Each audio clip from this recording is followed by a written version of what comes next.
Okay, so thank you all for being here today. My name's Dylan McGarry. I'm one of the co-researchers on the One Ocean Hub and one of the co-directors of Empatheatre. I've got the pleasure today to introduce you to our amazing team. Some of our amazing team, not obviously everyone is here. But first of all, Neil Coppin, if you want to give a wave, Neil. He's one of the co-directors of Empatheatre, and he's a writer, director, and activist based in Durban, South Africa. And in 2011, Neil won the Standard Bank Young Artist Award for Drama and was featured in the Mail and Guardian as the 200 most influential young South Africans. More recently, he's won the Olive Schreiner Prize for Drama in 2019. And his work has been performed internationally and his plays taught in schools and universities, both in South Africa and abroad. Then Mpumi, you want to give a wave, Pums?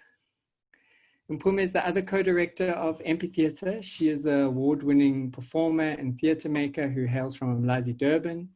Mpumi has taken on multiple roles over the years in theatre, radio, film, and television, drawing international acclaim for a performance with Neil on Tin Bucket Drum, which she toured in New York in 2012.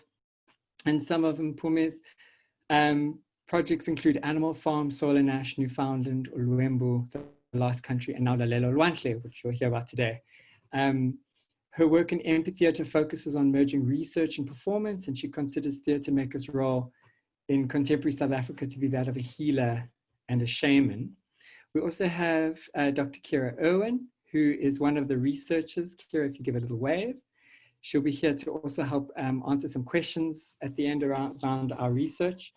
Kira is an urban sociologist and senior researcher at the Urban Future Center at DUT, the Durban University of Technology in South Africa. And her research and publications focus largely on race, racialization, racism, anti-racism work within the urban context. And her past projects explore narratives of home and belonging within the context of migration, gender, and inclusion. Also part of our team is Empatheatre and has created 2 projects in Empatheatre country and Lalela, uLwandle. And then finally, our lead host and presenter today and researcher on the One Ocean Hub and in Empatheatre, Taryn Pereira, who's an activist researcher. T, do you want to give a wave? Oh, you did. Activist researcher and facilitator with a background in urban water justice and social learning to support civil society networks. Taryn is currently a co-investigator in the Ocean Hub, focusing on building solidarity between academic researchers and community-based activists, working across discipline sectors and knowledge systems towards coastal justice.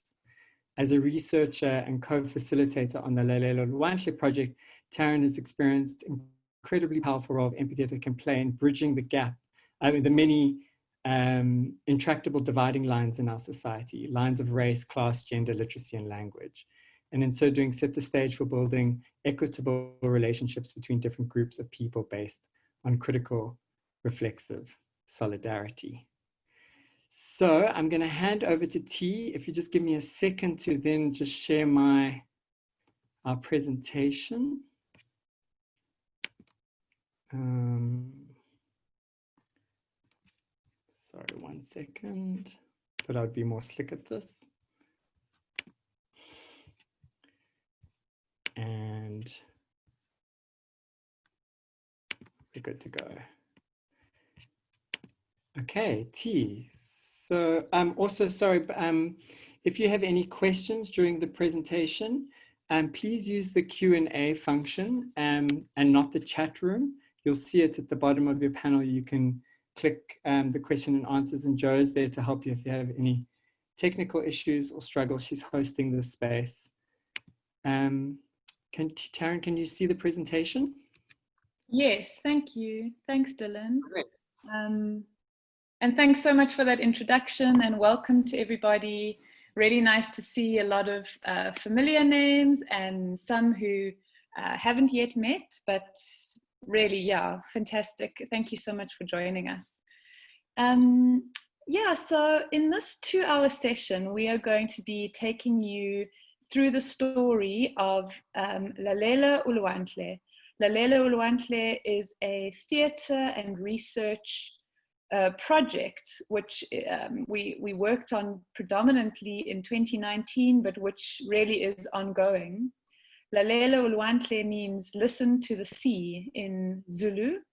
And this presentation will go through all of the research and the rollout of this play, the context into which we were performing it and sharing it, and where we see it going in the future, how it connects to the One Ocean Hub, and what it means for kind of facilitating alternative participatory ocean governance processes that really enhance the emotional connection to the sea as a starting point for dialogue. Jill, can you go to the next slide? So just to start and to share about what is the relationship between Empatheatre on the one hand and the One Ocean Hub on the other hand. In just a second after this slide, we will be going through a short documentary that shows us the history of Empatheatre and how it has developed over the last 10 years, the various contexts and influences that have gone into the development of this theatre research methodology. Currently, the Empatheatre team is involved in and co-researchers on the One Ocean Hub, which is a GCRF-funded transdisciplinary research hub looking at ocean governance. And the One Ocean Hub is making many presentations as part of Ocean Week, which hopefully many of you will also be participating in those. And I know that many of you on the call are already One Ocean Hub partners. So the way that Empatheatre is related to One Ocean Hub is that part of the really innovative work of the One Ocean Hub is to place the role of the arts really centrally in this question of how do we really do transdisciplinary research? How do we do demand-driven, needs-driven, participatory research that actually brings about change in the world? And part of what really sets the One Ocean Hub apart is the way in which it is working with and using arts-based approaches throughout its transdisciplinary research processes to both facilitate participatory research that brings the concerns of both academics and non-academics right into the heart of designing the research, but also in how the findings of the research are worked with and shared into diverse publics. So Empatheatre is just one of the arts-based approaches that the One Ocean Hub is using integrally within its work. I think we should go now to the short documentary, which has just recently been made, which gives a really nice overview of the story of Empatheatre, which brings us up to the present day, from where we will talk about Lalela uLwandle, which is the most recent Empatheatre production. So Dil, can you play that documentary for us? Sure.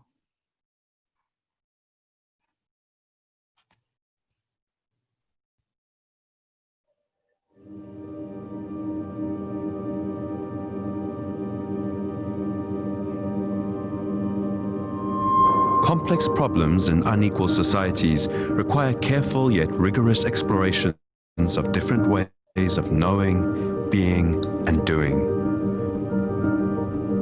When popular and political debates are polarized and filled with judgments, entangled livelihoods and marginalized voices are often ignored. It's why we believe that creative and empathetic methods can facilitate multiple forms of listening to and sharing knowledge across diverse publics. Empatheatre is one such method. Emerging from the South African context, Empatheatre has, over the past 5 years, developed innovative new ways of constructing social spaces for equitable public dialogue, creating an amphitheatre for empathy that embraces, rather than shies away from, complex entanglements in society. Since 2014, the Empatheatre team has tackled social concerns ranging from land-based mining and displacement, street-level drug addiction, the vulnerability of migrant women and the impacts of xenophobia, gentrification and public housing conflicts, and more recently, ocean heritage and governance. Empatheatre nurtures not only public storytelling, but attentive story listening. This research-based theatre method offers a new form of participatory justice in decision-making, meaning-making, and solidarity building across societal spheres. The Empatheatre process begins with extensive action-based research. Here, the creative team, co-participants, and key partners work to identify matters of critical concern for social justice and together define a pressing central question. The Empatheatre team then set out to explore this question with as many people from diverse backgrounds as possible, listening to multiple narratives that relate to the topic from different scales and positionalities, interrogating archives, and reading broadly.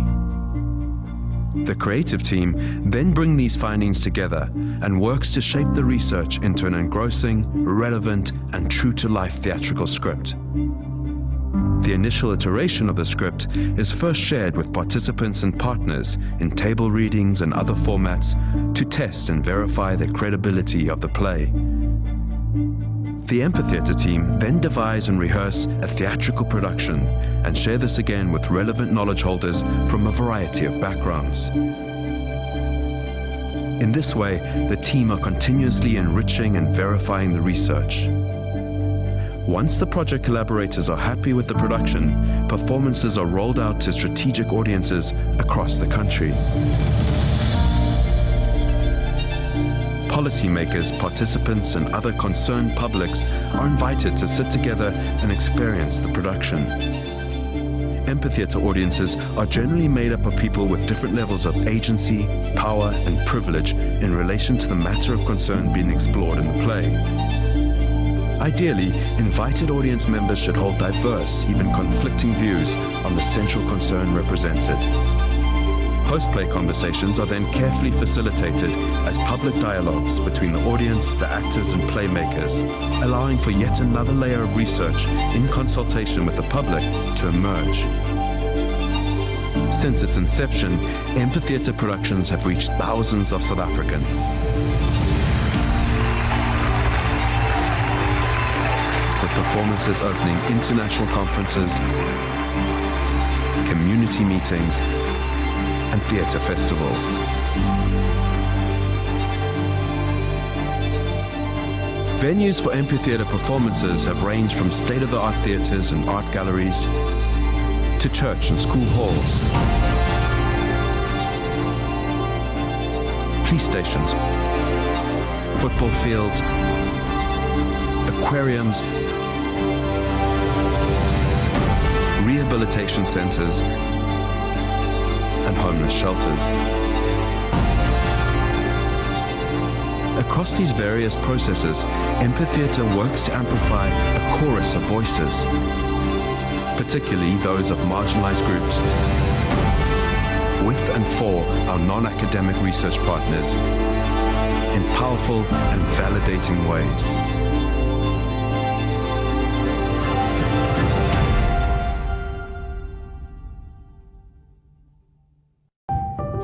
Moving forward, Empatheatre is expanding into international policy dialogue as well as further grassroots engagement, aiming to deepen and enrich our ability to support democratic decision-making processes.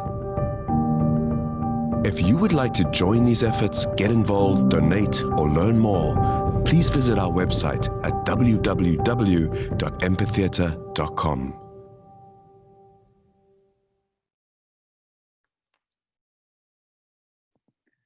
Okay, fantastic. Thank you, Dylan. And that documentary is really looking beautiful. So I just want to say thank you so much to the team that was involved in putting that together. Neil and Dylan and Kira and others. It really looks fantastic. So I'm just going to talk through the story now of our most recent Empatheatre production, Lalela uLwandle, Listen to the Sea. And this was really conducted as part of the early sort of research and gap analysis as part of our One Ocean Hub work as one team within South Africa. So there have been various approaches to gap analysis through the One Ocean Hub, and we decided to really hone in on one section of the coastline of South Africa, on KwaZulu-Natal. And the reason it came about, so we didn't just kind of go in with a preconceived idea. There was this context that emerged that seemed to be calling for some kind of greater dialogue. So really the story emerged after Kira, who's on this call, was invited to a community meeting by an organization in Durban called the South Durban Community Environment Alliance, SIDC, who asked her to come in as a kind of a neutral facilitator to help them have this dialogue with PASA, the Petroleum Agency of South Africa, who were running kind of public participation processes to get input about offshore oil and gas drilling. But from the perspective of community members and civil society, these public meetings were really inadequate to get the full breadth and diversity of voices of people who had very different concerns about what this offshore oil and gas drilling would mean for their own lives and livelihoods. And this meeting, it became very clear that from the perspective of the environmental impact assessment practitioners and the lawyers working with PASA, there's a real tendency to just frame it as community versus development. And the community in this case was really diverse, and it was made up of conservationists and fishers and retired people who'd moved to the coast, and tourism concerns, and, you know, hugely diverse, and also diverse across lines of race and class and gender. So Kira identified, you know, in conversation with the civil society partners, that there really was a need to unpack the rich and different stories of people's relationships to the sea in order for there to be any kind of meaningful participatory approach around what did people really feel and what were people concerned about with regard to developments such as offshore drilling. So this kind of ambitious idea grew to try to develop a theatre piece that told multiple stories about the people of KwaZulu-Natal and how they relate to the ocean. Yeah, so to kind of make visible the stories of living with the ocean that we don't often hear. And we really wanted to, to surface the kind of complexity and maybe the aspects of the living relationship that maybe even for people themselves is not always visible or easy to describe. Next slide, Dill.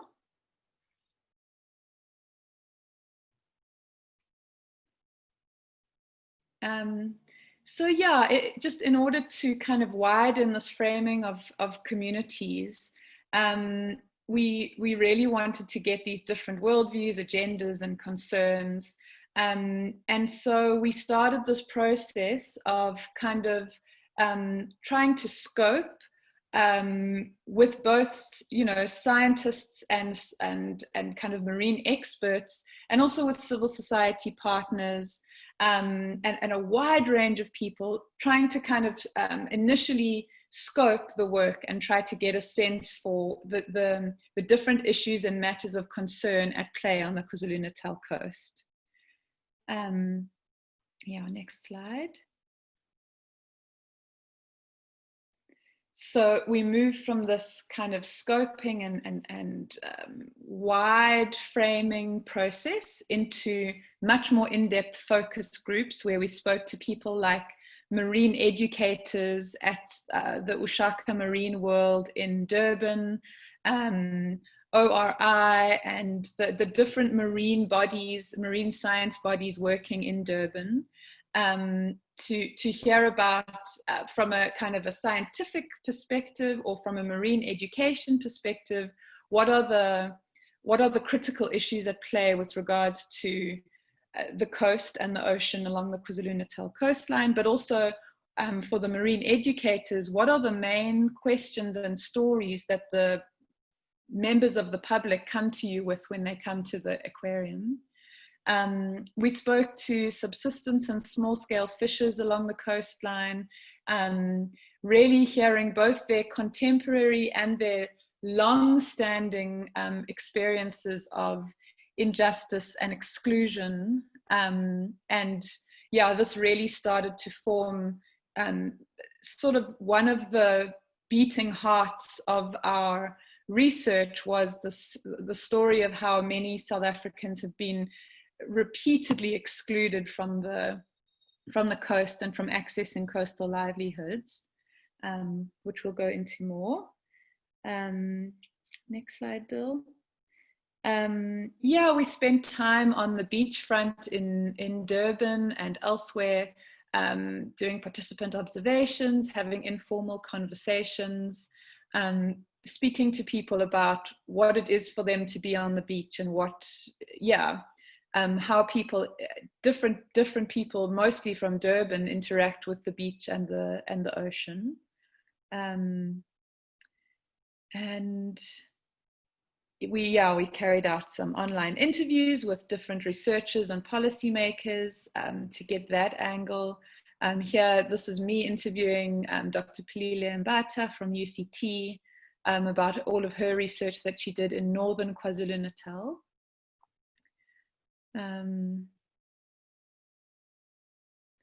Yeah, so this is a lot of text on this slide. It's just to give a sense of the kind of methodological research that goes into the development of an Empatheatre production. So we carried out oral histories and interviews with a range of people, from a lifeguard to a Zulu storyteller to lawyers and marine scientists. We plunged into the archives, particularly around South Indian Durban fishing communities. We read widely around Project Phakisa, which is the South African drive to push the blue economy in our country. We looked at court rulings around kind of customary law and what is the kind of latest state of the law with regards to coastal livelihoods and fishing. Yeah, we did this wide range of kind of desktop studies. For all of us, we were quite new to the marine space. And so we were doing a lot of broad reading to orientate ourselves. So we were looking, and yeah, this is the way in which the relationship with the Ocean Hub was really feeding this. We were doing a lot of learning and speaking to our co-researchers from the One Ocean Hub about critical analysis of the blue economy, the coast as a site of conflict, and so on. Next slide, Dill. I'm going to hand over to Neil now to speak about Empatheatre, the process of Empatheatre scripting as a kind of process of analysis and synthesis. Hi, everyone. Thanks so much, Taryn. It's such a treat to be here, talking about this process that excites us all so much to be working in and sharing ideas around it, and hopefully, yeah, getting it to be used in many exciting and dynamic places around sharing research, making research live outside of the dusty tomes of a PhD paper and on stages around the world. So my job is really, as the kind of director and head writer of Empatheatre, is to then take all of this vast amount of knowledge and data that has been generated over months and months of research and to slowly start to chisel away at it and try shape it into something. Generally, Empatheatre productions are around about an hour, just over an hour long. And so you have to condense an incredible amount of divergent information: science, history, folklore, mythologies, religious parables, oral histories, from very different communities. And the job is to kind of, try squeeze that into a very impactful, powerful hour-long production that will tease out lots of those concerns and themes and ideas that will then be open to the floor for a post-show conversation. So there's a kind of advocacy strategy that is involved in shaping the research. What do we want to say? How do we want to say it? Obviously, never imposing ourselves on the research, but taking what's there and juxtaposing. I think the biggest job of the Empatheatre storyteller is to really find these unexpected parallels in the research and draw these unexpected connections between two very different worlds or characters, and allow audiences to really have those epiphanies in sitting in the theatre. So once we are very involved as a team from the very beginning, and even when Kira was kind of strategizing around the research oral history part, what is the first question we're going to ask all of our informants, all of the people we interview? And that question came down to, what is your first memory of the sea? And it's incredible when you ask any person, I'm sure around the world, that sort of question, what starts to emerge and come up. And from that simple question, these beautiful oral histories with a complete diverse cross-section of people on the East Coast emerged. And as a storyteller, I'm obviously always interested in the rituals, the folklores, the mythologies, the superstitions that various community members may have around the Indian Ocean. And so we really work to gather a lot of those. Obviously, Zulu culture has incredible storytelling. And with that in mind, we approached someone like Ina Mashlope, who's one of South Africa's most celebrated national treasures and greatest storytellers. And she fed one of her own stories into the project. In the same way, we got another writer and journalist, Helen Warren, to come on and shape one of the other characters, the marine scientist character.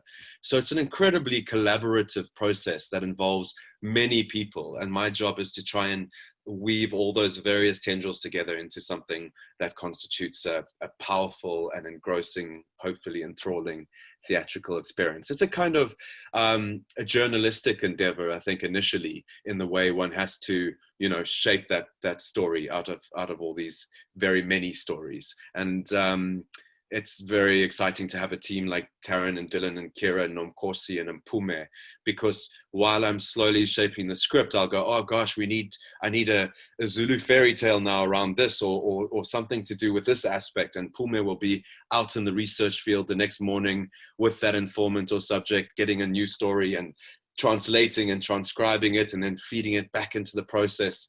And so everyone was very much kind of, it's like a puzzle piece. You start to see where the missing pieces are, and to have such a kind of honored team that are really out in these communities engaging directly. We make sure that all of the interviews are done in the languages that are preferable, the vernaculars or local languages that are then translated and transcribed and put in a huge database. What else can I say about this wonderful process? It is a dizzying process. And one of the things we do with the research, obviously we can't have a cast of thousands, as much as these stories, demand huge epic scales and many characters. So what we often do is take similar threads of the research, similar characters or people that we've met who may have the same ideological concern or share the same culture. And we might often conflate a few strands of those research into a single character in order to try and embody all these concerns and questions that have been raised in the research, but in obviously a few characters. In Lalela, uLwandle, we have 3 characters. The one is a white English woman who's a retired marine scientist. The second character is a Zulu-speaking educator at Ushaka Marine World, but she's also has descended from this incredible long lineage of healers and women who have worked particularly with the powers of the sea and healing and cleansing rituals. And then we have Naren, who's an Indian character, whose story, as Taryn mentioned, was very much inspired by this incredible but very much forgotten history of the Durban seine net fisherfolk. and their contribution to the fishing history here in KwaZulu-Natal. So it was about taking these three very divergent characters from completely different cultures and languages and putting them together. And that became very interesting for us because we want to generally, invite audiences in to share a space who may have a very particular viewpoint around something. And by attending this listening circle that Empatheatre provides, you really get to have your own beliefs or ideas or notions or prejudices often challenged by listening to that other story. And in South Africa, as we see with the rest of the world at the moment, we're in a crisis of not listening to each other. And I think this process, and my job as a writer, is to ensure that those stories play out very beautifully alongside one another. So we see not only the differences, but the incredible connections and parallels between human beings that seldom interact in South African society. So this multicultural cast of characters was very important. And as Taryn and Pume and I will speak to later, had a very interesting result in what audiences start to, the sorts of epiphanies audiences were able to have. Finally, just talking about that kind of solidarity building of when audiences realize that despite the differences, there are in fact a lot more similarities than you'd think. And these kind of unite our audiences often, especially when it comes to, sharing environmental concerns and forming new networks out of that process. I'm going to talk briefly about the characters. I've already spoken about the Indian character Naren. His story was very much inspired by a wonderful writer, or two writers, called Neelan Govender and Virushan Chetty, who published a book called The Legends of the Tide, the Say Netters and the Roots of the Durban Fishing Industry. And this book and those oral histories that were collected in the book, along with the focus groups that Taryn and everyone had done with the fisherfolk industry, those became conflated into a single character called Naren. And he's one of the characters I'm most proud of in this piece. And I think he really does expose this part of history that has been so silenced and from kind of the South African conversation. The character of Faye is a retired marine scientist, and it was very important to have a kind of the voice of science in this process. The wonderful parallels I talk about. You have uLwandle, the Zulu character, who's a traditional healer, opposite Faye, who's a marine researcher and whose husband is trying to, working with Axonella sponges and trying to find the cure for cancer. And then you have Naren's family, who come from a line of Ayurvedic doctors who worked with corals and sea cucumbers as a form of healing. So the beautiful part about the research is once I've investigated deeply enough with the team, you start to see these beautiful parallels that we're all using the ocean in very similar yet very different ways. And those become important. One of the most important themes that emerged from this research was this notion of healing. I think the ocean as a being used quite literally within rituals as a form of healing, whether it was the old white lady walking along the beach and collecting shells, collecting a shell for every day that her husband had passed and to commemorate that, or the Indian character who remembers his great-grandfather by lighting a coconut offering with a candle in it and sending it out to sea, or whether it's uLwandle, whose mother literally baptizes people in the ocean water to heal them. And these beautiful themes and ideas just started emerging as we read these stories in conjunction with one another. And those became the kind of thematic threads. I think one of the difficulties is that research or even oral histories, ethnographies, don't emerge with a natural dramatic structure. And that is our responsibility as storytellers, is to tease out the structure, make sure that it's compelling, that the audience maybe are kept guessing, that we reveal things at a certain time. So there is a storytelling intervention, but never obscuring or moving away from the actual story. One of the biggest responsibilities is to honor our informants and to honor their voices. And for that reason, I know Taryn will talk about this in a moment, we share it back with these informants so that they can, make sure that their story is being honored and that they are being represented in a way that they are comfortable with and that feels truthful to their own lived story. And with that, I'm not going to speak about uLwandle, how we developed that character, because I'm going to pass over to the wonderful Mpumi Mtombeni, who is an actress, but also a researcher and one of the co-founders of Empatheatre. And Pume is always very involved in developing that character that she is going to ultimately embody and play on the stage. So Pume, are you with us? Have we lost him, Pume? I am here. Over to you, Mother. Yeah. All right. Hi, everyone. As Neil has spoken, I'm an actor. I'm a storyteller, a performer, a singer. I research a lot. So when it came to developing the character of uLwandle, it was shaped by the research that we had acquired from different people, like the Sangomas, the traditional healers, like the Zionists, the people who sell herbs at Berea Station. So being part of the team that went to do research, it was the one that helped me a lot in shaping this character. The research that was done by Tarin with Pili Lembata about the people who lived up in the North Coast, who were removed from living beside the sea to inland. Yeah, so my character uLwandle was also based on we took on the Namhlophe's fable, a story just to knit together all these stories, because one of the stories came from a Sangoma who went to be initiated in the deep sea.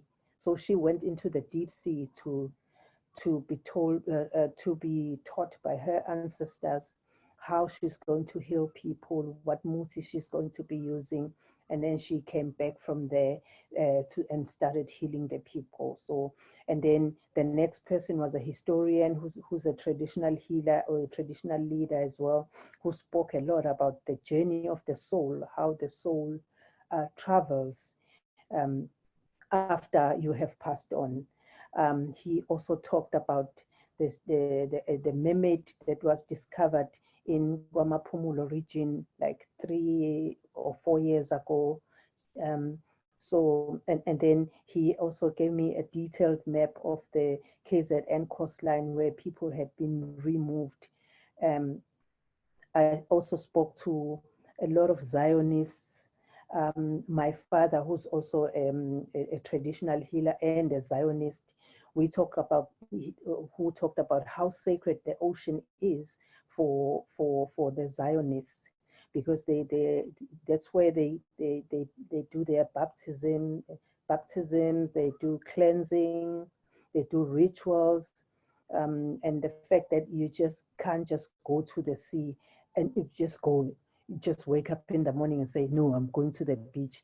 You have to take time, and you have to pray, and you fast for days before you go there, so that when you arrive there, because maybe you are helping someone and cleansing the bad spirits from them. So if you have to do that, you have to be fit and strong spiritually to be able, because when you arrive, sometimes you find that the waves will just rise up. And then you have to speak to the waves, and you pray and you ask and you beg for the ancestors to allow you to enter. And the connection between the Zulu people and the ancestors who live deep in the sea. I also spoke to the people who are selling muti, which is like medicine. The medicine that they take from the sea, like trying to find out what is used for this, what kind of animals, what kind of plants, what you do with the sand, like the sand you can throw it to clean or to protect your house, the water you can use it to wash, to cleanse yourself, like some plants, some corals that can be used, some also the animals that are in the sea, like the shark, like the seal, like the turtle. I also went out to find out all about that, and I came with all that research. And when I came with all that research, and Neil, my director, said to me, please write a biography of your character. So I wrote a biography of my character, which was based on a storyteller and an educator who works at Ushaka Marine to help the children who are coming to Ushaka Marine, teaching them about the importance of the sea and the importance of taking care of the sea and making sure that it's clean, and knowing all and seeing all the animals or the life or the species that are there. So after I wrote that that short biography, uLwandle to me was someone who was raised by her mom, but her grandmother was a Zionist and a Sangoma who went to be initiated in the deep sea. So my director then said, then had an idea that, okay, why don't we have like 3 generational stories from here, so that we'll have the grandmother who went to be initiated in the deep sea, and then the uLwandle's mother now would be the Zionist who uses the sea to cleanse people, and then uLwandle as the new generation who is a storyteller and an educator. So that's where we came about that character of uLwandle, trying to incorporate all these stories and trying to incorporate the stories of the people who were moved. She was also raised in the North Coast, where people had been moved from living beside the coast to inland, and those people were never got a chance to get to be returned back to where they lived. So that's where we came about that character. What else is there? Am I leaving anything out? No, I think that's Mpumi. Thank you. Thank you. Thank you. Back to Neil. Thanks, Paul. So lastly from me, just to quickly look at what's on your screen here, this is an example of the script as research report.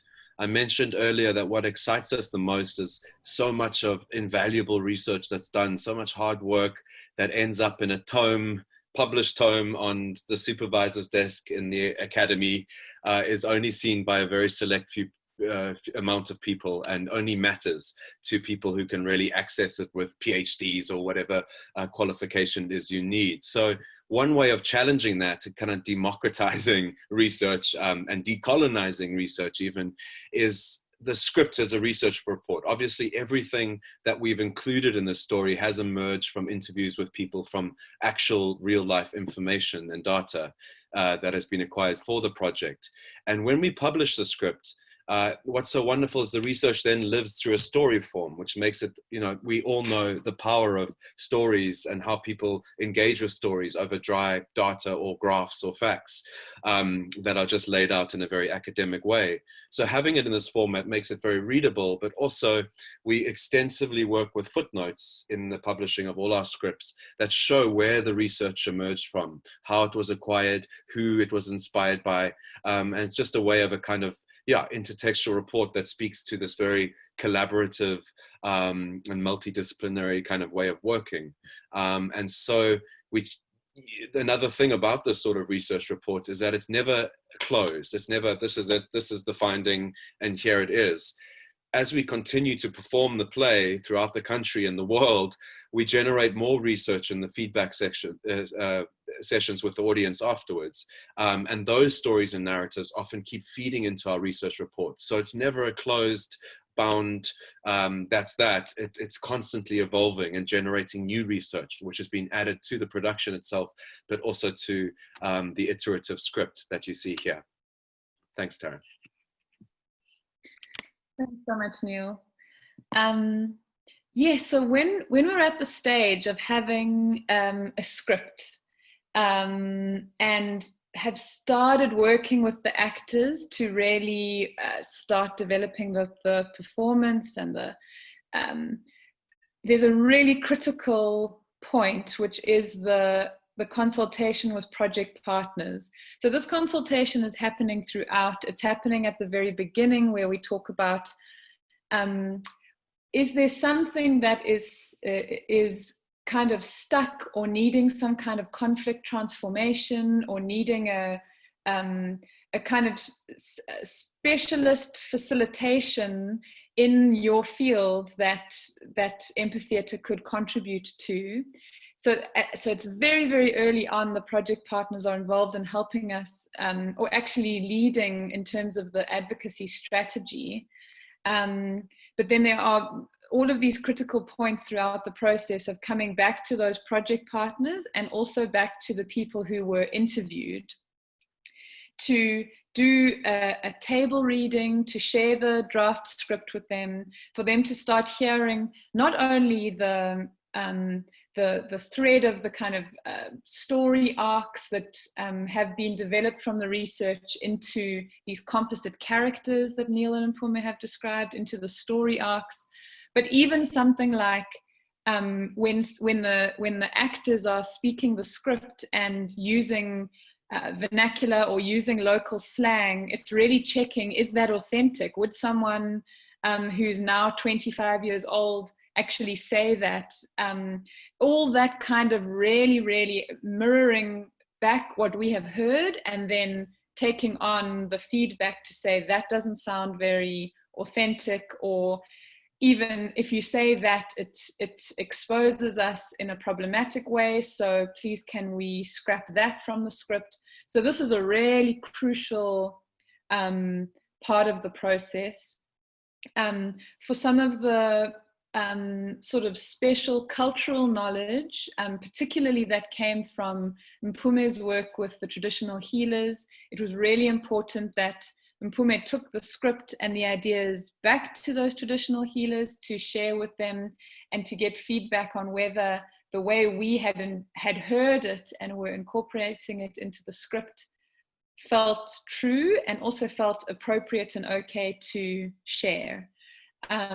So that this is a really important part of the process. And also at this stage, when people can see what actually will be said and shared in the play, we start to work with our project partners to do really strategic audience development, to say, okay, so these are the things we're going to be saying in the play. Who needs to be in the room to hear this? And this is a critical part of the methodology, because what we're really wanting is to get possibly people who are in tension with one another in terms of their perspective on an issue, or people who maybe are not able to hear marginalized voices, or to hear a different perspective on the voices of the powerful. So it really is about, how do we get people into a room to maybe really listen in ways that they are not usually able to, so that we can then have a deeper kind of conversation afterwards.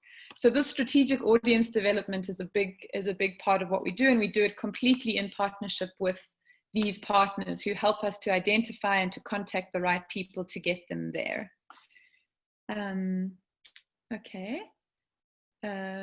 Oh yes, now we get to actually watch a kind of a trailer for the play. So everything that you've heard about, this is a really beautiful glimpse into what the play is like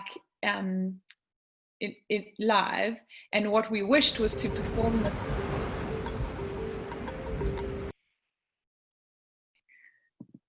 Sorry, Dill. What I was going to say is that pre-COVID-19, we were actually going to be in Lisbon performing this at the UN Oceans Conference. And sadly, of course, we cannot be there, but this is just a taste, and we hope to still be able to share this with international audiences at some point in the future.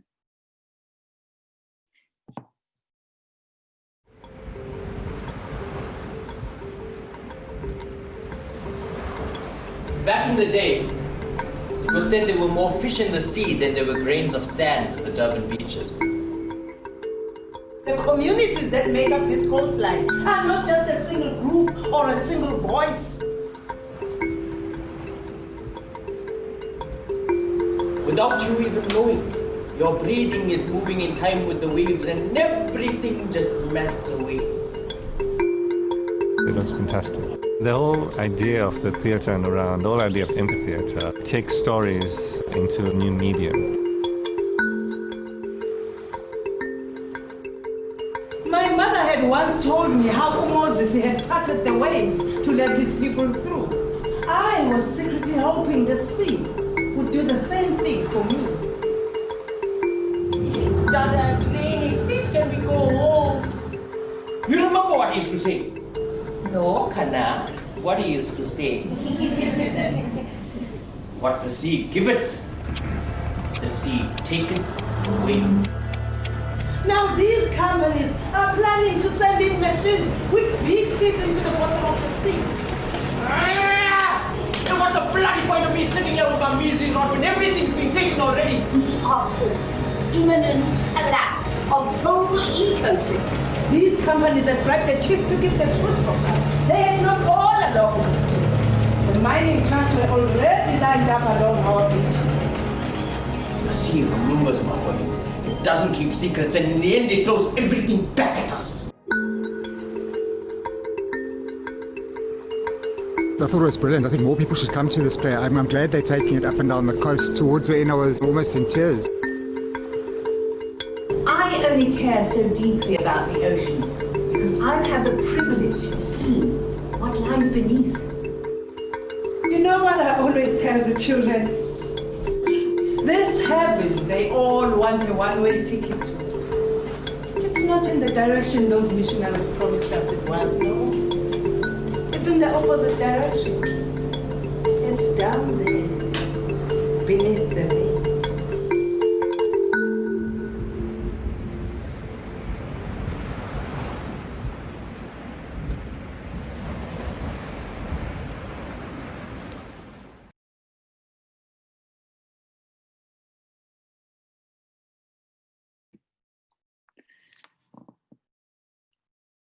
Okay, thank you so much, Dylan. Yeah, really beautiful to see that all again. And I hope that those of you watching who haven't seen Lalela uLwandle were able to just get a sense of it. And I really wish that we were at the UN giving this in person. So some of the themes that we explored in Lalela uLwandle that emerged through this kind of scripting as analysis process were to do with the finding of our common humanity through resisting threats to the ocean. So the three different characters from their very different backgrounds with their very different concerns, the way that the play starts is that they are meeting in a public consultation meeting to hear about and make their kind of submission to the decision-making around offshore oil and gas drilling. So you can see in that way that where the initial idea came from really held strongly through into the final piece that we developed. Yeah, so this idea of the common humanity, but with the diverse concerns and very diverse histories and perspectives being foregrounded through these three characters, where they meet for the first time in a meeting and share their different stories about the ocean. Some of the other themes were really about the intergenerational knowledge of the sea. So all three of the characters speak about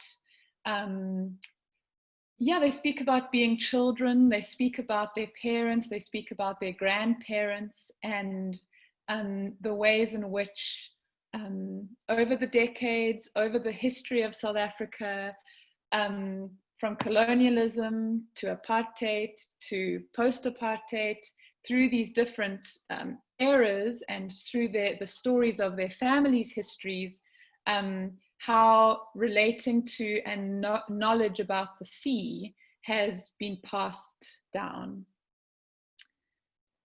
And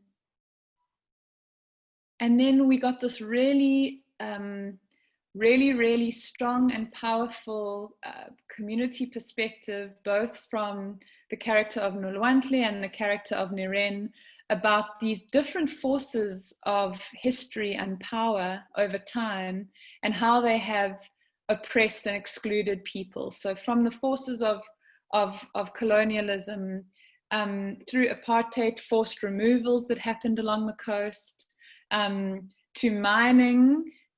So many people are moved away from the coast for mining, and increasingly, and well, yeah, over the last 100 years, people moved in order to establish conservation areas. And these seemingly different forces are all similarly violent and oppressive from the perspectives of coastal communities. That was really powerfully shown in the play and really came from the research.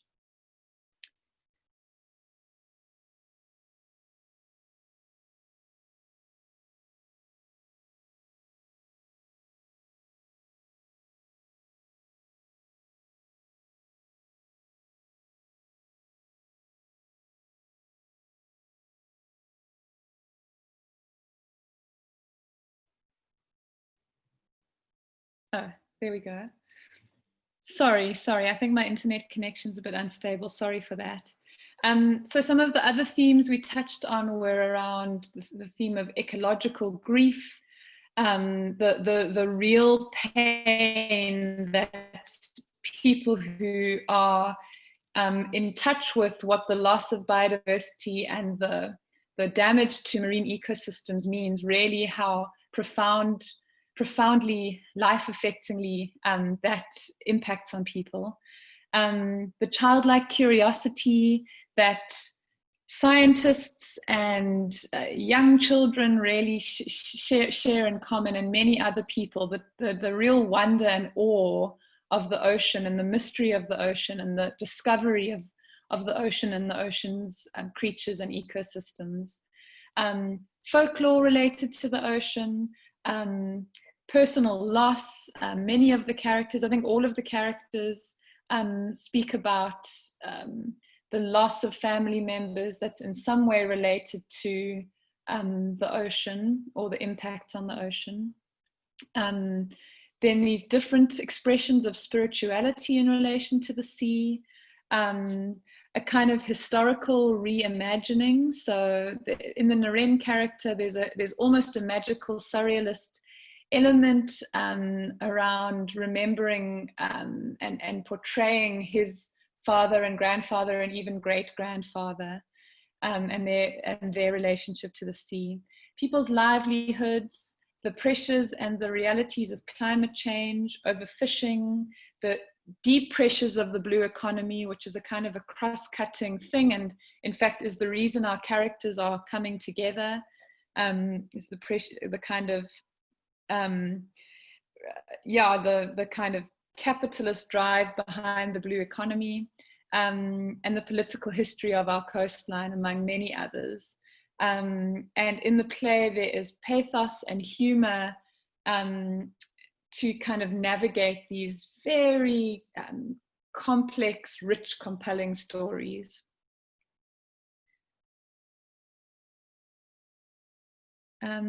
So once we had developed this incredible play, or at the very least had developed a first draft of the play, a strong first draft, and we were ready to tour it around KwaZulu-Natal to many of the communities where we had either conducted research or where our partners, our civil society partners, were able to put us in touch with key stakeholders who were in a way hosted us in their small towns.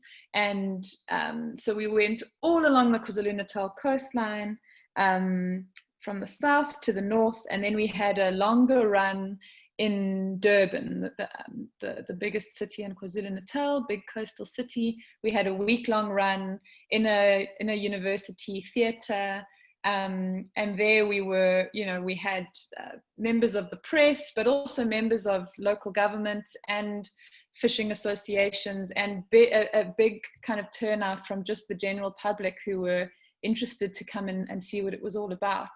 But in the first part of the tour, where we were in these small towns, we were really performing in very small community halls, sometimes the electricity not working, sometimes snakes and bats and birds keeping us company in the community halls.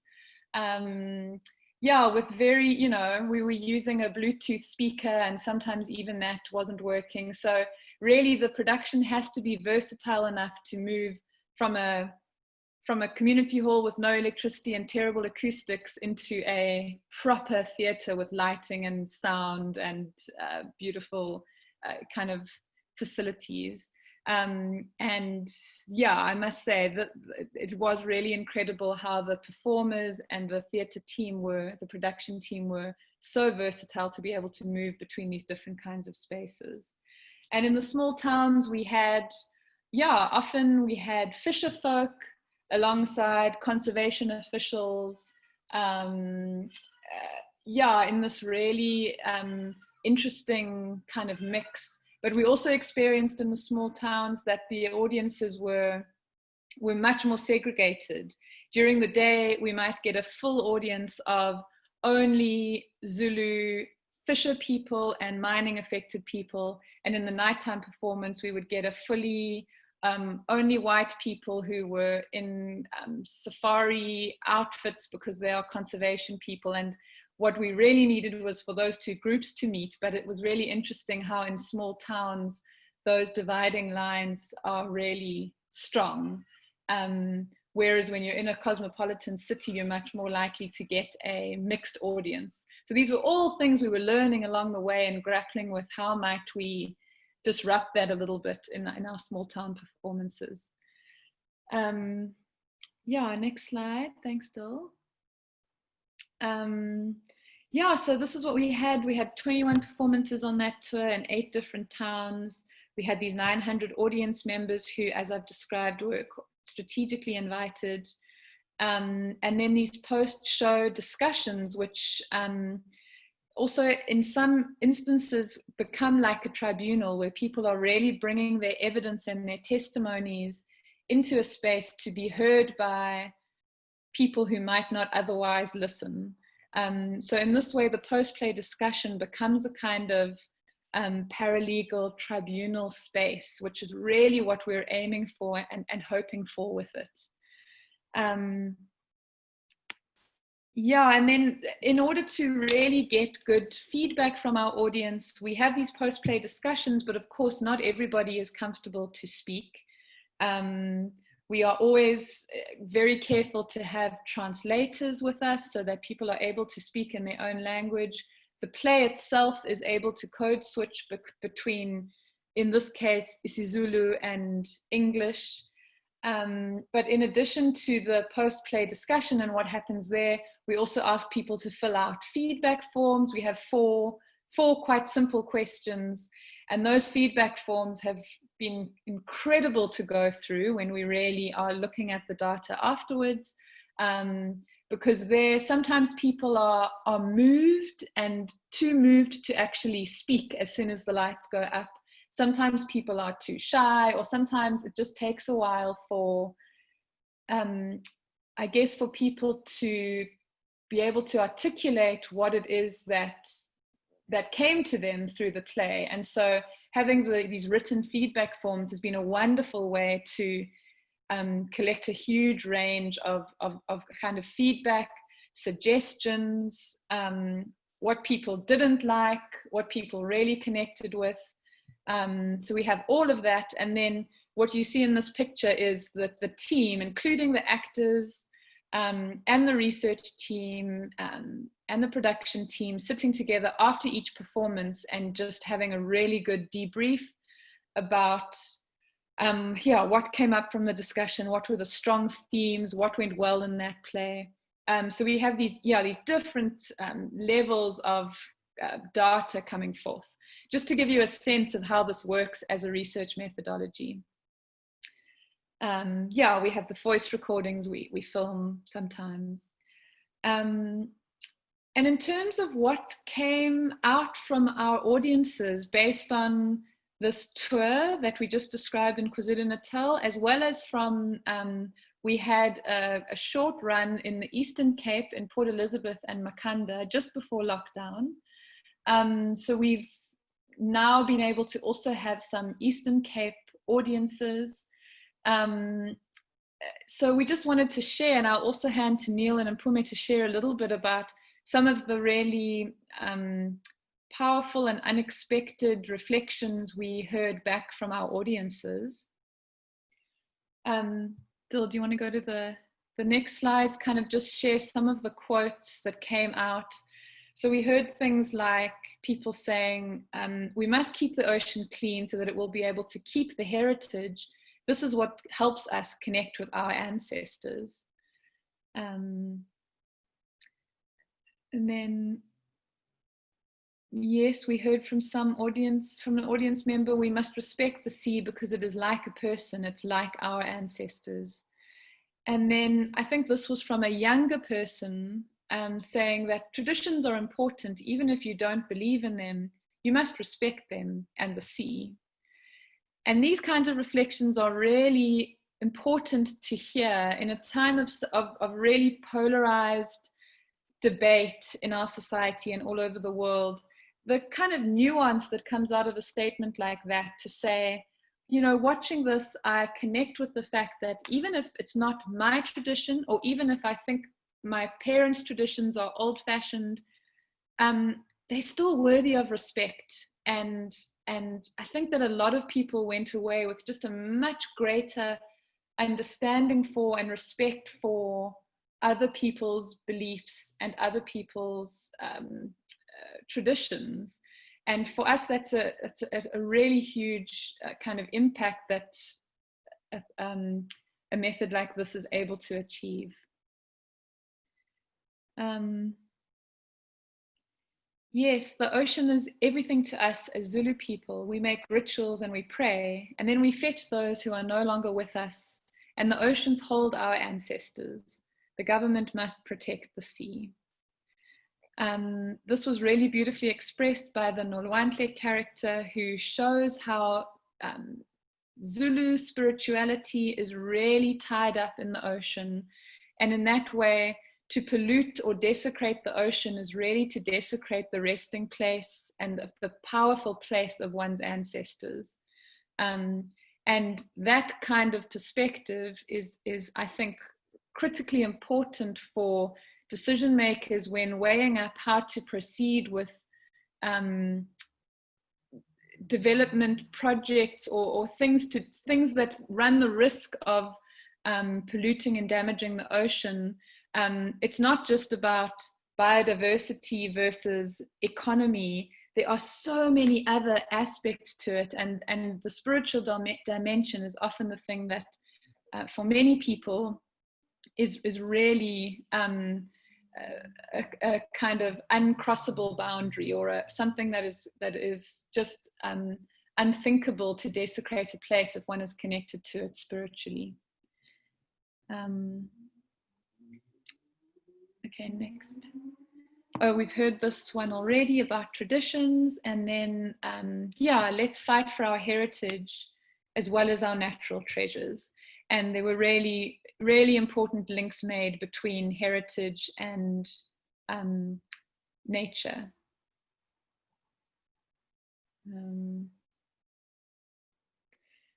Then in terms of some of the kind of race dialogues that were enabled by the play, we had a white audience member saying, I felt ashamed of the injustices committed by whites in the name of conservation. We had a young conservationist in one of the plays saying, I realize now, as someone learning to be someone who works in conservation, that everything we know about this land we learned from the original Zulu inhabitants, and now they are no longer allowed on this land. And it seemed that for that young person entering into a career, that was really something that she had not thought about or internalized, and it felt for her a really big insight and something challenging for her to work with in her work and in her life.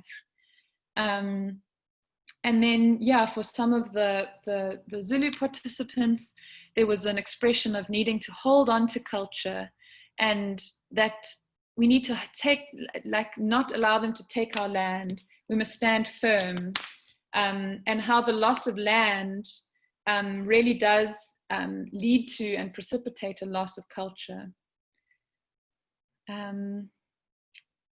Yeah, I wanted to ask if now maybe Neil and Mpumi wanted to share something of what stood out for you from what the audience has shared. Neil? Thanks, Darren. Sure, there was, the talkbacks are always the most fascinating, enriching part of this process in the way of what people take away from it. And it kind of, the empathetic openness you have after watching the production, I think really allows people to want to narrate their own stories into that circle. And so you end up hearing the most fascinating different stories. One of the most beautiful moments for me was when a young Zulu kid said, the uLwandle character has a grandmother that wakes up in the middle of the night guided by voices, her ancestors, and she goes down to the sea and she collects muti in the full moon, and then she comes back to the house and she heals people in her community with this medicine. And this one young audience member said he finally understood, having grown up living with his grandfather. His grandfather would, on a full moon, would wake up in the middle of the night, and he'd often look out the window and see his grandfather going down to the sea, but he never quite understood what he was doing. His grandfather had subsequently passed on, so he never quite discovered what that process meant for him. And through the play, he was able to access what this mystical activity was that would occur. And he was so moved in the way he narrated that and what it meant to him to finally understand this man that he grew up alongside. Another beautiful, quick little story was, there's a sequence where the Indian character Naren lights a coconut offering with a candle in it, and he sends it out to sea to remember an ancestor who is separated from the sea and subsequently commits suicide off his fishing boat. It was a true and very tragic story we encountered in the research. And in the sequence, there's a beautiful scene where the actor lights a candle and incense, and he puts the offering on a blue piece of fabric that Mpume's character then pulls slowly across the stage, and you see this little candle float across out to sea, essentially, in a little bit of theatrical magic. And in the feedback, there was an Indian woman who was really emotional and could hardly talk. She was crying so much. And she said, in Indian culture, or her culture, she had just lost her grandmother a week before, and women aren't allowed to attend that ritual itself down at the ocean or at the body of water where you let the candle offering go. And so by sitting in the circle at the play, she said she had got a chance to attend this process and actually bury her grandmother. And it meant a lot to her. It was a very, very powerful thing for her. And these are the things you don't always think might happen, but it's just full of learning and very beautiful moments like that, where people have very individual and personal experiences. Mpumi? Thanks, Neil. Yeah, Mpumi. Yes, I remember talking to one elder who talked about the fact that the removal of people who were living beside the coast, that whilst they were moved inland, now they had to try and find ways on how to live off the new land that they are working on, that they've been moved to. So it was a struggle for them to relearn how to use that soil. So it's a struggle for them to be able to grow food in that. So it's a generational thing that's taken them years. So it's creating more poverty to the young ones, so that now the young ones will end up in the end going to the cities to look for work, because they will never again know how to use this land that they have been forcefully moved to live in. Whilst they were able to live next to the sea, they knew how to, they had seasons where they knew that, okay, this season there's going to be fish coming, this is how we do things, this is how we plant on this land. But now in the new land, new soil, it's a struggle. And I remember another interesting part also, someone mentioning that all the dirt that we throw in the sea, everything that you throw in the sea will give it back to you.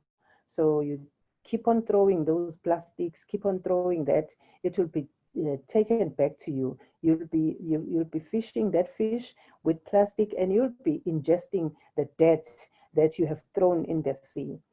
And I also remember another interesting one, which were I think it was in Potchefstroom, where we had a group of I think it's like sangomas, which are traditional healers.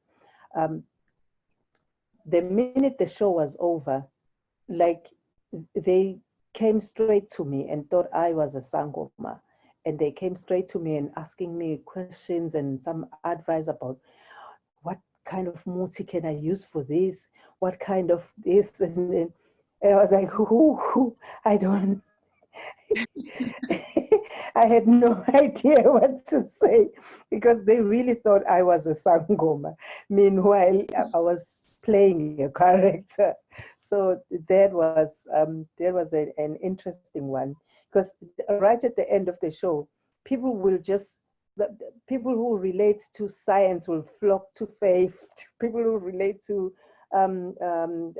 Indian culture and fishing will go straight to Rory, and people who, traditional people and sangomas, traditional healers, will come straight to me and ask me questions. So I think that's one other thing that I noticed when we were performing this show. Absolutely, Mpumi. And I don't think we've said enough about the innovation of actually sitting in a circle, and the actors are sitting in the circle with the audience members right next to. So you might find yourself sitting next to Mpumi as she performs, and she might move into the circle and come back into her chair and speak to you as she's telling the stories. And that experience, I think, makes it unbelievably intimate.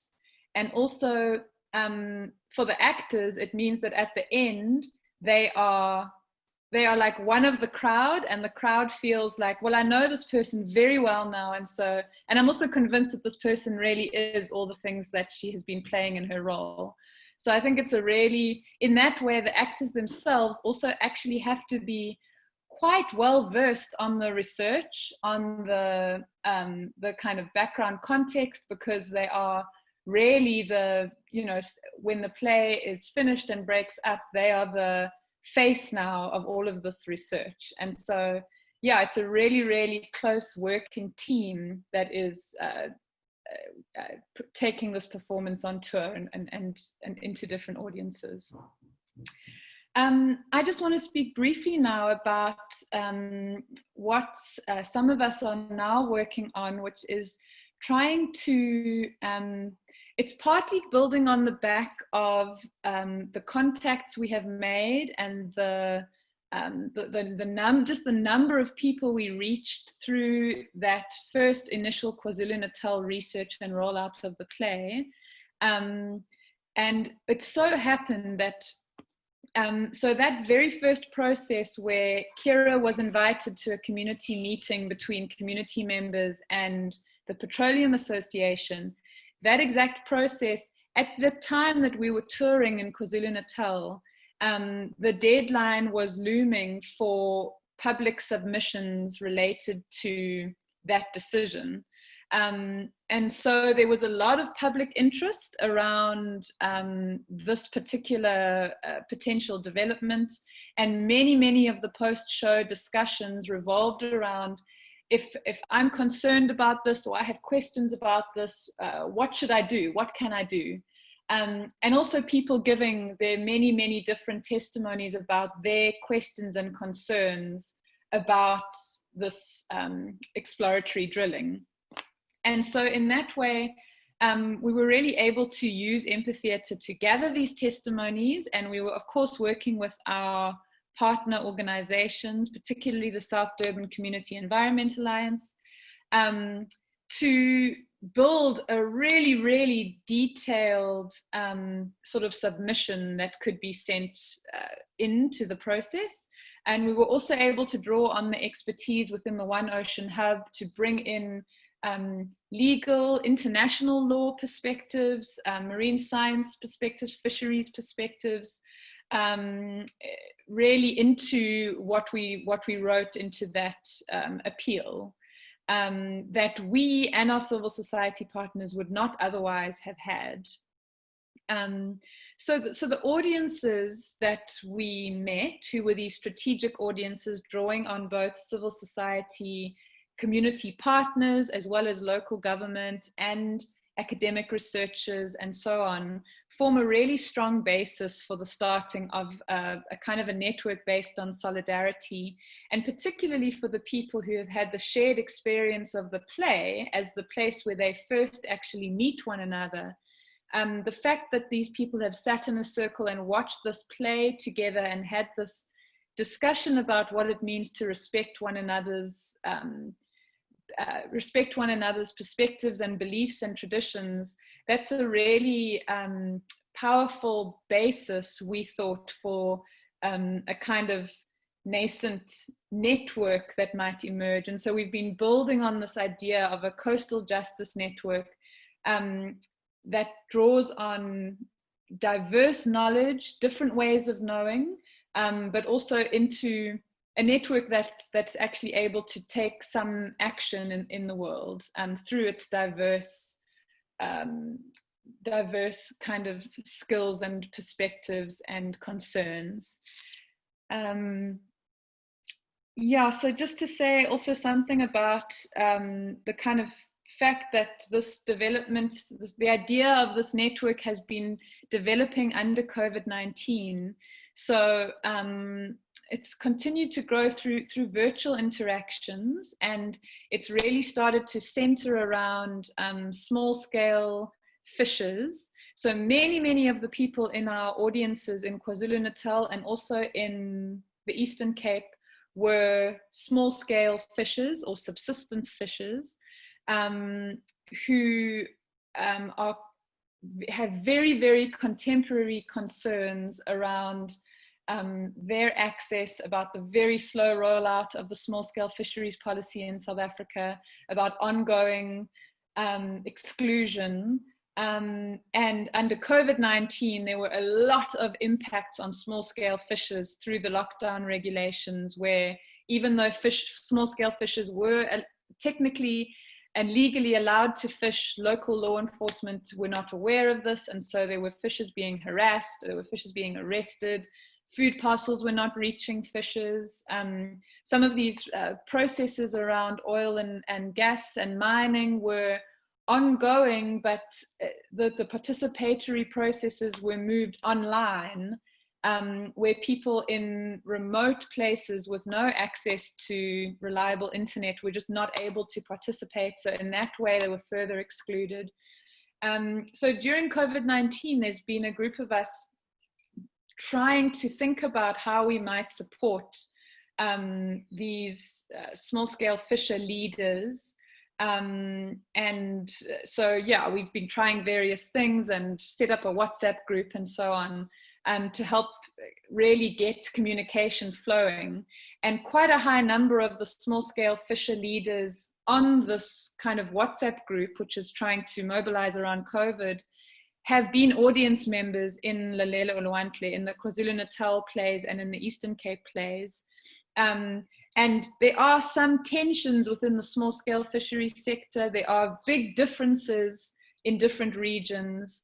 And we are now moving into developing our next marine-based Empatheatre production, which will look at the kind of tensions and common concerns of different players in our different fisheries sectors.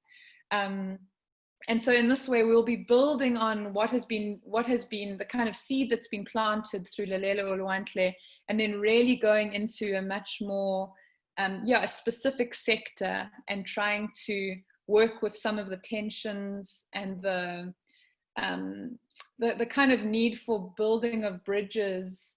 So we're hoping that we can develop something that really helps to bring to the surface that people in the various fishery sectors often have a lot more in common with each other than they maybe realize, and to explore together how a kind of solidarity between those different actors in fisheries might then act in the world in terms of affecting policy and so on. We're nearly going to wrap up, but we had a plan for 2020 like everyone else in the world did. And that plan revolved around what we were calling political acupuncture points. In other words, strategic places where we were going to be performing Lalela uLwandle. As you've seen, we've performed now in a lot of community spaces, and we were now wanting to take it into some policy-making, decision-making spaces to try to have the conversations with people who are involved in some way in some of the policy that some of our characters are responding to. So we managed to do our first thing, which was a workshop in Makanda in March. And soon after that, we went into lockdown. We were hoping to be at the UN Ocean Conference. Oh, those two are swapped. So Portugal was the UN Ocean Conference, and in Marseille was going to be the IUCN Ocean Congress, the SA Marine Science Conference in Durban, the Marine Spatial Planning Conference in Cape Town in September. None of those will now happen, but we've been working on trying to make our stories and our methodology accessible in a COVID and post-COVID world. And so something like today is one of the ways we're trying to adapt, but we've also been thinking about how to work with the power of radio and podcasts. So our incredible Empatheatre team has been very hard at work developing a radio play version of Lalela uLwandle. You can go to the next slide, Dil. So yeah, we're about to wrap up, but I'll just ask Neil to quickly speak to what it has meant to move Lalela uLwandle into the podcast or radio play genre. Oh, you're muted. Oh, there we go. Yeah. So just quickly in closing, yeah, it's been a scary time. Obviously, Empatheatre works on the circle, the intimacy, the interaction, and to try and find equivalent of that in digital media has been difficult. But one thing we did realize is that so many people who watch the show, there's so much storytelling and they're such compelling stories. And the way the actors deliver them, it was such a powerful experience. Many people said they would love to just listen to them. Really, despite the very rich visuals and theatricality of it, to have an experience where they can just listen to the story. So we took social distancing and lockdown restrictions in mind in the last few weeks, and knowing that we want to keep the story moving, we want it to be worked with in classrooms, in homes, with families as conversation points. We created this podcast, turning the play itself into a kind of radio play, but the connotations, I think, of a radio play, people go, oh gosh, we think someone like stirring a teacup on a microphone.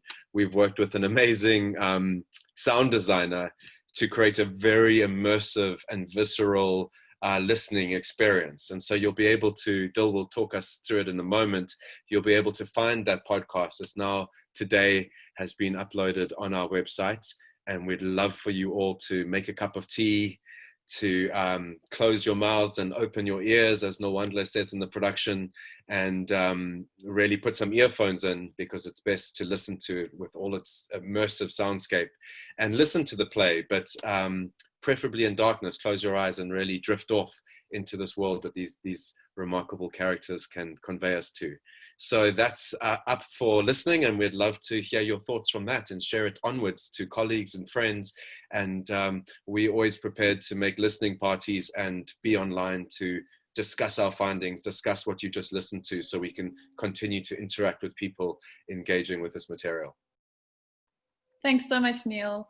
Yeah, so we actually debated about whether we should play the entire radio play in this webinar, but it is just over an hour, and we thought there was a lot we wanted to share about what kind of the behind the scenes and what it really means.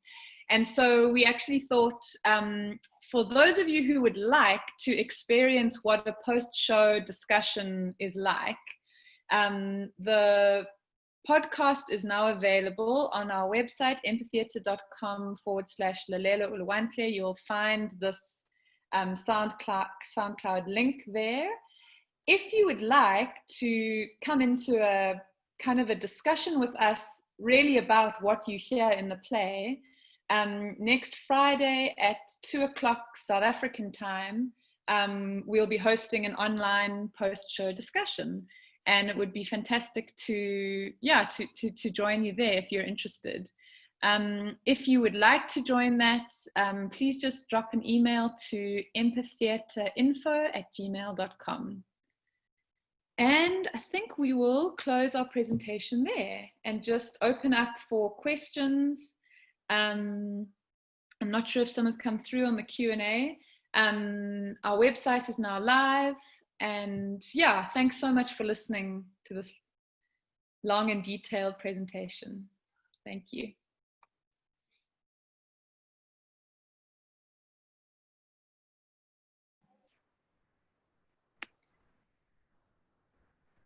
Thanks, Tara.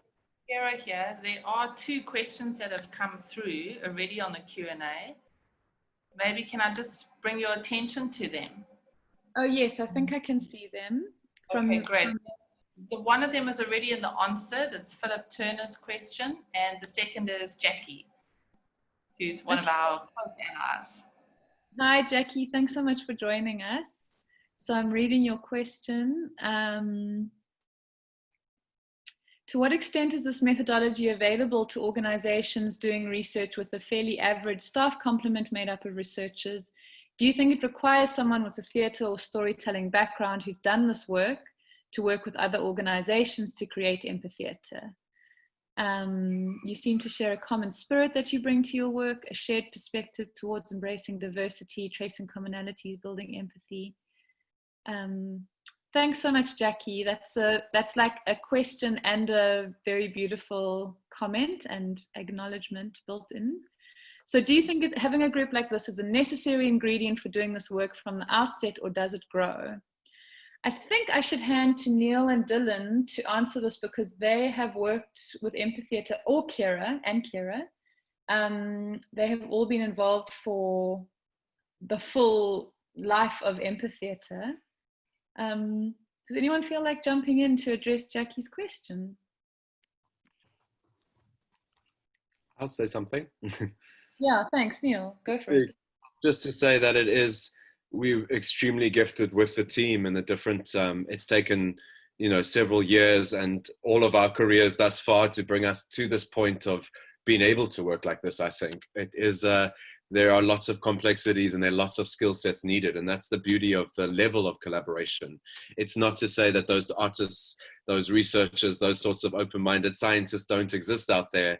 And it's about really forming collectives that really understand what one's trying to do with this. We as a collective are very open to collaborating with other organizations, or even just consulting and advising and assisting, and maybe connecting them with artists in their region that might be fantastic collaborators to help bring things to life. We definitely don't believe this is a methodology that we hold on to and only we can do. It's certainly not a new methodology in the way that theatre has always been used to speak to social concerns and in very dynamic educational ways. The applied theatre has many wonderful forms and modes and methods, as does documentary film, as does podcasts, as do all these different mediums. So I suppose it's often about deciding too, what is the medium we want to do this in? What has the most reach? Is it a podcast that will be more effective? And in that case, who then do we approach around that?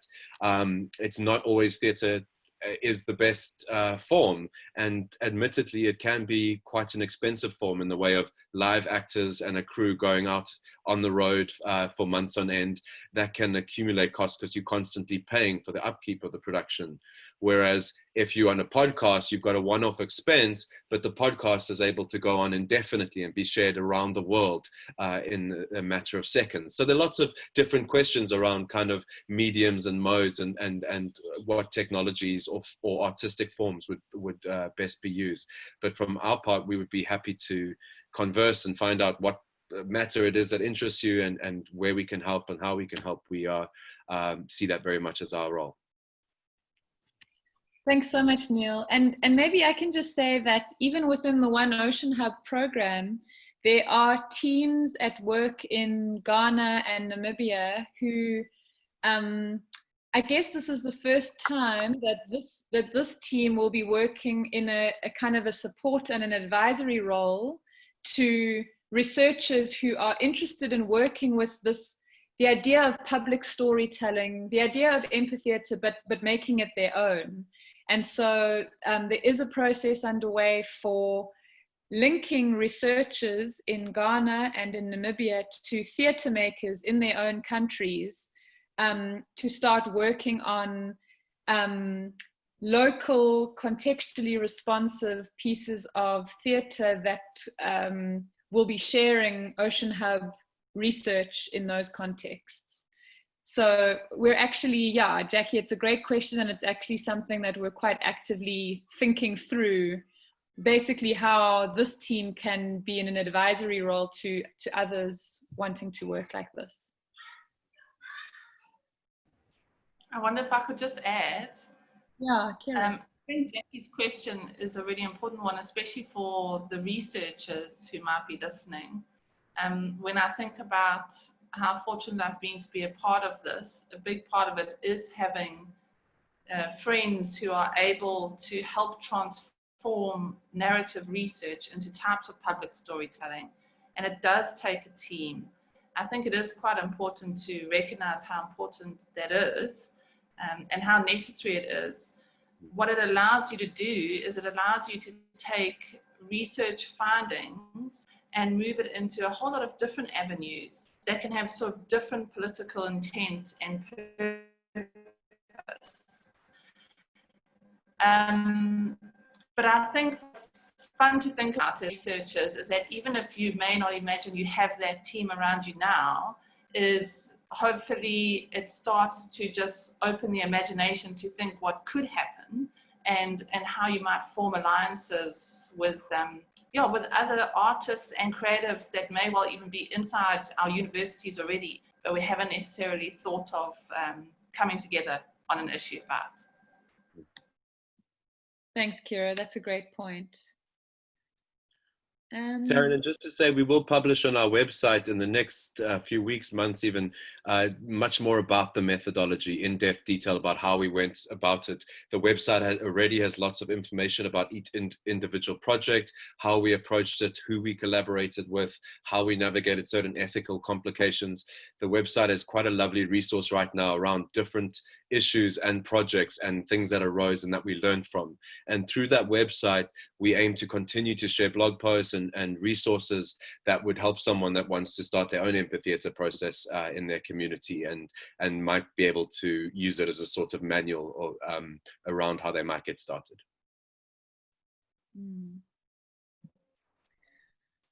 Yeah, Karen, thanks. I wonder.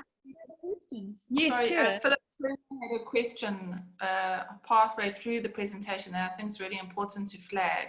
It's under the answered section. Okay. Okay, so Philip said, thank you for sharing this work.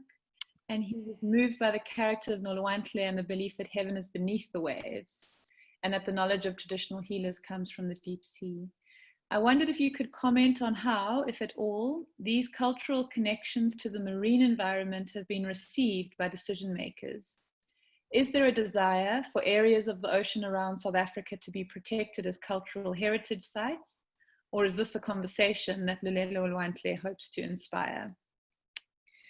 Yeah, thanks so much, Philip. That's a beautiful question. I see Kira has answered it in text. that, yeah, internationally, I think that we have been learning through our One Ocean Hub colleagues who are very connected into international marine law and active in those spaces, that there is certainly a conversation happening at an international level about the recognition of cultural heritage related to the sea and a protection of that. It has not been something that really has come to the fore in South Africa in my experience.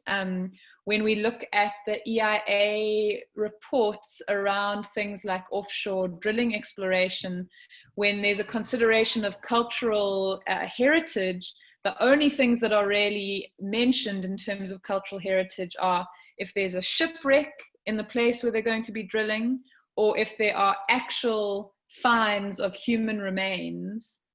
Those are the two things mentioned in EIAs as reason, cultural grounds for not going ahead with drilling, which of course really obscures all of the intangible heritage that through the play we really tried to make visible. Anyone else on the team want to respond to that nice question? Yeah, I would love an opportunity. Can you hear me? Yes, yeah. Sorry, I had some problems and glitches, so sorry about near the end where you could see my screen. On that point, Philip, it's really interesting. We have within the Ocean Hub, one of the partners is the Eco Consortium, which works with Indigenous peoples and heritage and conservation. And they're a partner we're really wanting to engage with also moving forward as we go into these international policy spaces around that. And we also have co-researchers in the hub, anthropologists and sociologists who are thinking about this more carefully, and it's definitely one of our big aspirations. Tomorrow, we're hosting another event in the same space where we go a little bit more in depth on some of the cultural heritage stories that have emerged, and places where we've also seen bridges between traditional Indigenous knowledge and scientific knowledge, and ways in which we can create conversations around those diversities of ways of being and knowing, and those different epistemologies and what they mean in policy. But I think, what's so powerful, and the feedback we had one performance in Durban where there was a person who was quite high up in a big EIA network, who for him it was so powerful, that dimension of the storytelling, and hearing some of those stories that don't necessarily come up often in public consultation processes, either because it's a very sensitive subject to talk about and needs careful work and research to talk about it, or perhaps the people who normally carry that knowledge often don't have a voice or a platform in order to share it and its importance in the policy space. So it's an area we're really wanting to grow much more as we continue with this work. Thanks so much, Dylan. Okay, thanks, Jackie. I'm just going to read your comment out now, which is to say that in isiMangaliso, the World Heritage Authority, where there are 2 marine protected areas embedded within that, it recognizes the Cozy Bay fish traps as living cultural heritage and advertises these for tourism purposes to attract tourists. But ironically, the local Indigenous peoples and local communities have not been consulted, and their customary rights were not recognized by the World Heritage Authority or the marine scientists who supported the establishment and extension of this. Thanks, Jackie, for that. Yeah, a really kind of great example of how, the recognition of heritage is really still quite inadequate, particularly when it comes to actually protecting the rights of local people. If there's no more open questions, I wonder if anyone else on the team has some final reflections, anything you would like to share with our participants. We do have 15 minutes left, but if there's nothing more from our audience, then yeah, then we can say goodbye and hope to see you all soon. Karen, Elisa's got a little point that she wanted to add on law and decision making, she said. But while she's coming in on that, to just say that we would love to hear from you moving forward, if you can imagine any spaces or opportunities where we could share this work in other international or national policy spaces that you know of. We'd be very grateful to hear about that and to kind of join our team in thinking about audience development and creating diverse audiences. So please contact us. But I'll hand over to Elisa. Yes, thank you so much. It's been great to see the presentation and the questions that have come up. And I thought that may be useful for some members of the audience to hear about my own interest in your work and the things I've learned as an international lawyer who has been working for many years looking at decision making, both at the national level, and I know how important the work that Taryn already mentioned in relation to environmental impact assessment is, but also thinking about what we're doing just now and connecting the evidence and the experiences that are conveyed through Empatheatre to international lawmaking processes and policy making processes. And I think from my perspective as a lawyer, there's quite a few things that the Empatheatre methodology allows us to do that would be very hard to do without the involvement of art. I think one is that opportunity to convey unheard voices and maybe little understood experiences to audiences that wouldn't have that direct engagement and the privilege to really engage with different sectors of society. And being in contact with those very different realities in ways that are very fascinating and raise a sense of curiosity as opposed to maybe a sense of protection of different interests. And so what we see, I think, as lawyers in decision making, including international lawmaking, is that often different parties come in with their own agenda and they're there to push their agenda across. And I think the opportunity with Empatheatre is that we realize we understand much better the other sides to the question, and we have an opportunity to rethink about our own position and maybe certain blind spots or aspects that we were unaware of, without feeling kind of attacked or on the spot, but really having that opportunity to reflect and connect with others.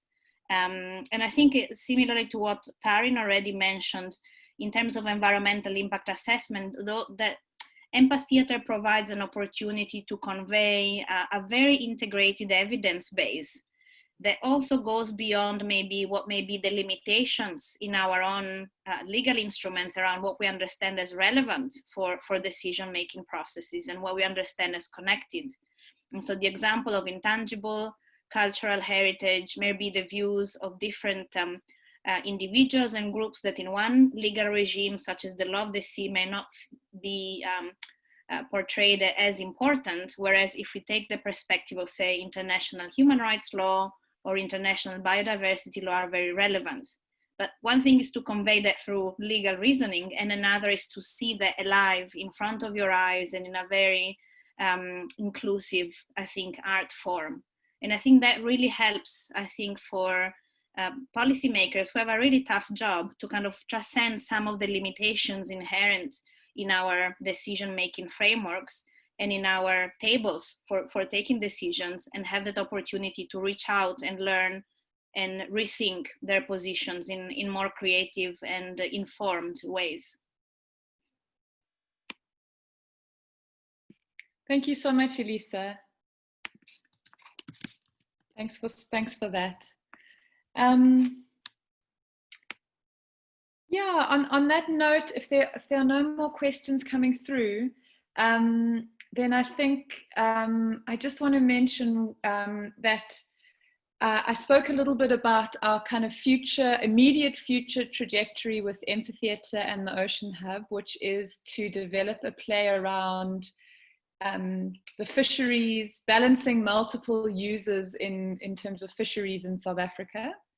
I spoke about partners in Namibia and Ghana starting to work on how they might work with theatre and research in their own contexts. but I also wanted to say that it is our dream to work towards the end of this stage of the One Ocean Hub, which is currently a 5-year UKRI GCRF funded project. We would love to work towards a kind of a global synthesis play that speaks to some of the global issues around ocean governance, some of the things that we are that are really happening at an international legal stage. And so for some of you in this call, that might be, we hope, a space in which we might connect into the future. So yeah, as we've said, please do make your way to our Empatheatre website. You can also please visit the One Ocean Hub website, and you'll be able to find links there to all of the products we've shared on this, our trailer, our podcast, a little bit about the background of Empatheatre as a methodology.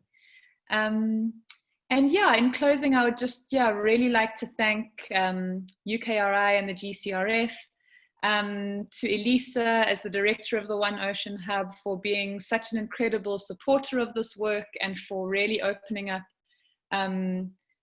incredible opportunities for us to work in this project and in this space. It's really been an unbelievable journey for all of us. So just wanted to thank you and acknowledge you for seeing and appreciating this work and the potential for this work.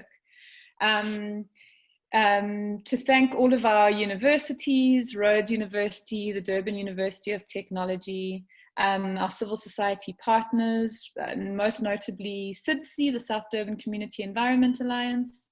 And just to thank all of you for joining us today, and hoping to connect a lot more into the future. Thank you. Anyone else want to say bye? You guys want to say bye? Thank you so much. I can't switch my video on for some reason, but thank you so much. Thank you, everyone. Oh, there we go. Bye. Bye. Thank you so much. Well done, everyone.